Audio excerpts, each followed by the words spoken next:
வணக்கம். நான் தேசிய மக்கள் சக்தியின் முதன்மை வேட்பாளர் இளங்குமரன். இன்று எடுத்துக்கொண்டால் இதுவரை காலம் நடைபெற்ற தேர்தல்களை விட சென்ற வருடம் ஜனாதிபதி தேர்தலுக்கு பிறகு இலங்கையில் பாரியதொரு மாற்றம் ஏற்பட்டிருக்கிறது. அதுதான் இந்த நாட்டில் ஏற்பட்ட புரட்சி என்று சொல்கிறோம். வாக்குகளால் இந்த நாட்டில் ஒரு புரட்சி ஒன்று ஏற்பட்டிருக்கு. அதற்கு பிறகு இன்றைக்கு 2024 ஆண்டு 14ஆம் தேதி பாராளுமன்ற தேர்தல். இதுவரை காலமும் நடைபெற்ற பாராளுமன்றம் என்பது வித்தியாசமான தேர்தலாக இருந்தது. ஆனால் இந்த முறை பாரியதொரு மாற்றத்திற்காக மக்கள் அணிதிரண்டு கொண்டிருக்கிறார்கள். அதே நேரம் என்னை பொறுத்தவரைக்கும் இன்று யாழ்ப்பாணத்தில் வசித்து வருகிறேன். ஆனால் சொந்த இடமான உசனை பிறப்பிடமாக கொண்டுள்ளேன். உசனை பிறப்பிடமாக கொண்டிருந்ததன் காரணமாக நான் எனது வாக்குகளையும் எனது கிராம மட்டத்திலேயே வைத்திருக்கின்றேன். கண்டிப்பாக எனது கிராமத்தில் எமது எதிர்பார்ப்பும் கிராம மட்டம் எமது எதிர்பார்ப்பும் கிராம மட்ட அபிவிருத்தி தான். அன்ற தோழரின் எதிர்பார்ப்பும் கிராம மட்டம். அதே நேரம் இன்று யாழ் மாவட்டம் என்பது இதுவரை காலமும் யுத்தத்திற்கு பிறகு செயலிழந்து கொண்டிருக்கிறது. எமது எதிர்பார்ப்பு யாழ் நகரமானது யுத்தத்தில் தமிழ் மக்கள் பல உயிர்களை இழந்திருக்கிறார்கள். அதே நேரம் இன்று எடுத்துக்கொண்டால் போதைப் பொருட்களுக்கு இலக்காகி எமது இளைஞர்கள் பலர் சீரழிந்து சின்னாபின்னமாகிக் கொண்டிருக்கிறார். அதனை பொறுத்து எமது பாராளுமன்ற உறுப்பினராக நாங்கள் தெரிவு செய்யும் கண்டிப்பாக இந்த மக்கள் தமிழ் மக்கள் கண்டிப்பாக உண்மையின் பக்கம் எம்மை பாரிய உறுப்பினர்களை தெரிவு செய்து அனுப்புவார்கள் என்று திடமான நம்பிக்கை இருக்கிறது. ஏனென்றால் தமிழ் மக்கள் என்பது எப்போதும் உண்மையின் பக்கம் நிற்பார்கள். உண்மை என்று தெரிந்தால் யார் என்றாலும் இன்றைக்கு கண்டிப்பாக திசை காட்டியுடன் அணிதிரண்டு வருகிறார்கள். அதனால் இந்த முறை தேர்தல் என்பது ஒரு வித்தியாசமானது ஒரு மாற்றத்தை வழிவகுக்கும். அதே நேரம் இலங்கையில் மாற்றத்தை ஏற்படுத்தியிருக்கிறது. 2024 ஆண்டு இந்த தேர்தல் யாழ் மாவட்டத்தை பொறுத்தவரை தேர்தல் களத்தில் பாரிய மாற்றத்தை ஏற்படுத்தும் என்று இந்த இடத்தில் கூறிக்கொள்கிறேன். அந்த நம்பிக்கை ஒன்று இருக்கிறது. அதனால் இதுவரை பாராளுமன்றம் என்பது தனிநபருக்கு சொந்தமான பாராளுமன்றமாக இருந்தது. ஆனால் இம்முறை இந்த 2024 ஆண்டு பாராளுமன்ற உறுப்பினர்களுக்கு தெளிவுபடுத்தி இருக்கின்றோம். எமது பாராளுமன்ற அங்கத்தவர்களுக்கு தெளிவுபடுத்தும் பாராளுமன்றம் என்பது தனிநபருக்கு சொந்தமானது இல்லை. ஏனென்றால் இது ஒரு கூட்டு முயற்சி.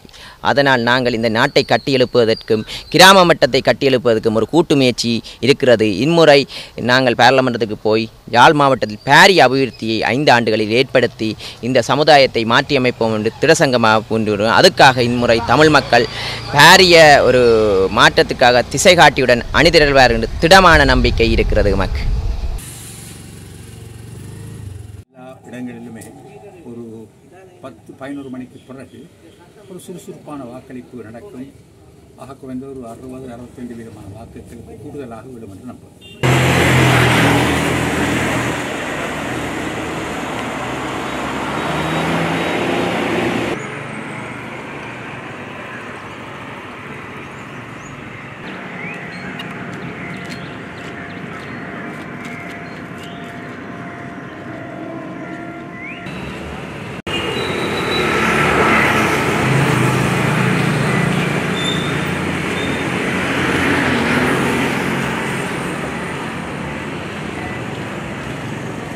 எனது வாக்களிப்பை நிறைவேற்றியுள்ளேன்.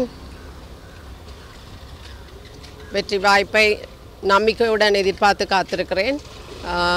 குழப்பமான மனநிலையில் இருக்கிற மக்களை ஒன்றிணைத்து ஒற்றுமையாக அழைத்து செல்லக்கூடிய தலைவர்களை இந்த தேர்தலில் மக்கள் தேர்தலில் தேர்ந்தெடுப்பதற்கு தமது வாக்குகளை பயன்படுத்துவார்கள் என்று முழு நம்பிக்கையுடன் இருக்கிறேன்.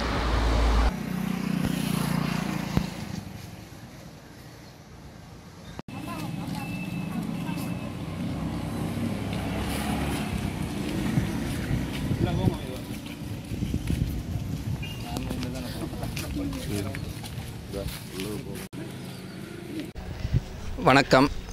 நான் இளங்கோவன். இன்று காலை மகாஜனா கல்லூரியில் எனது வாக்கை அளிப்பதற்காக நான் வந்திருக்கிறேன். தமிழரசு கட்சிக்காக தமிழ் மக்களுடைய ஒற்றுமையை கருத்தில் கொண்டு அனைவரும் தமிழரசு கட்சிக்கு உங்களுடைய வாக்குகளை போட வேண்டும் என்றும் உங்களுக்கு விருப்பமான விரும்பியவர்களுக்கு விருப்ப வாக்கையும் போட வேண்டும் என்று கேட்டுக்கொள்ள விரும்புகிறேன். இப்படியே எங்களை அமோகமான வெற்றியுடன் பாராளுமன்றம் அனுப்பும்படி கேட்டுக்கொள்கின்றேன். நன்றி.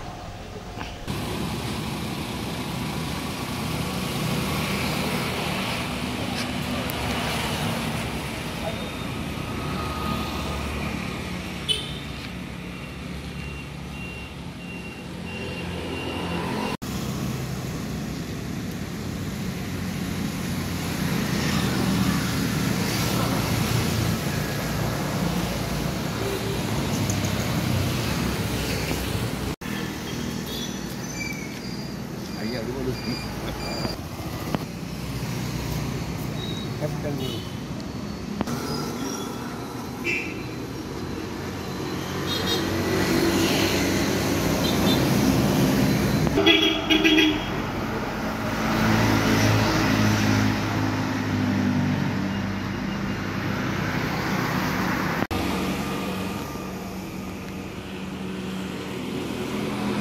ஓகே.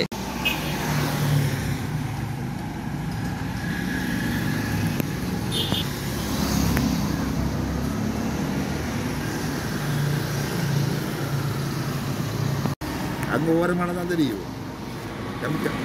கரை சொல்லாத்து கரையும்.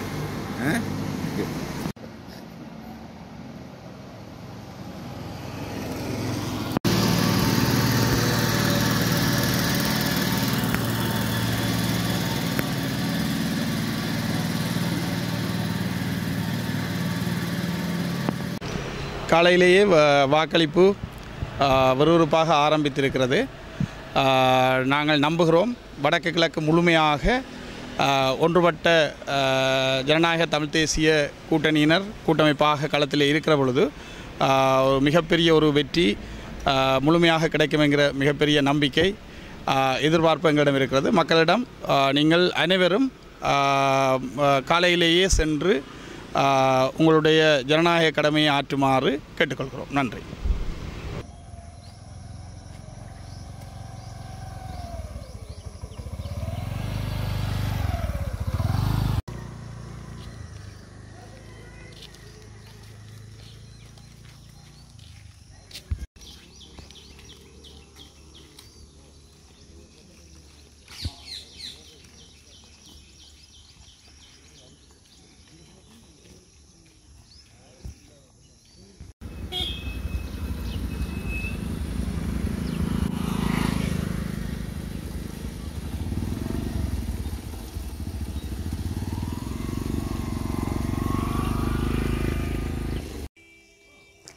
என்னுடைய பூர்வீக கிராமமான நான் பிறந்த கிராமத்தில் எனக்கே நான் வாக்களித்திருப்பது மிகவும் சந்தோஷமாக இருக்கின்றது.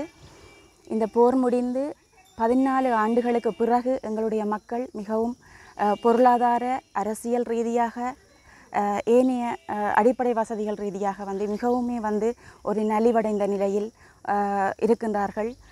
அந்த வகையில் எங்களுடைய மக்கள் எதிர்பார்ப்பது ஒரு மாற்றம், ஒரு எழுச்சி, ஒரு முன்னேற்றம் என்பதைத்தான் எதிர்பார்க்கின்றார்கள். அந்த வகையில் எங்களுடைய மக்கள் உணர வேண்டும், யாருக்கு வாக்களிக்க வேண்டும்.